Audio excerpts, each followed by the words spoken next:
The Life and Teaching of Karl Marx, by Max Beer, narrated by Ethan Williams. Introduction. Chapter 01. The Significance of Marx. Karl Marx belongs to the ranks of those philosophical and sociological thinkers who throw potent thought ferment into the world, and set in motion the masses of mankind. They awaken slumbering doubts and contradictions. They proclaim new modes of thought, new social forms.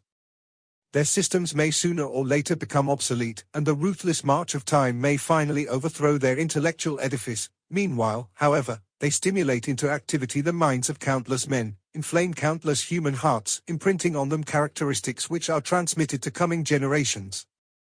This is the grandest and finest work to which any human being can be called. Because these thinkers have lived and worked, their contemporaries and successors think more clearly, feel more intensely, and are richer in knowledge and self-consciousness. The history of philosophy and of social science is comprised in such systems and generalizations. They are the index to the annals of mankind. None of these systems is complete, none comprehends all human motives and capacities, none exhausts all the forces and currents of human society.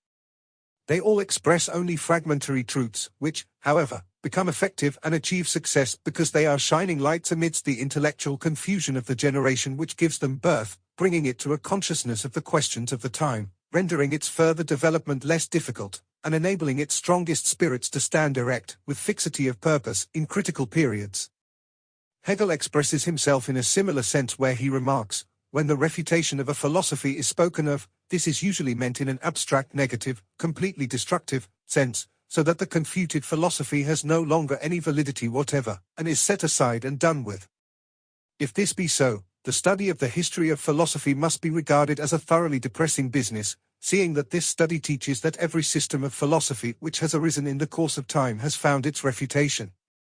But if it is as good as granted that every philosophy has been refuted, yet at the same time it must be also asserted that no philosophy has been refuted, nor ever can be refuted, for every philosophical system is to be considered as the presentation of a particular moment or a particular stage in the evolutionary process of the idea.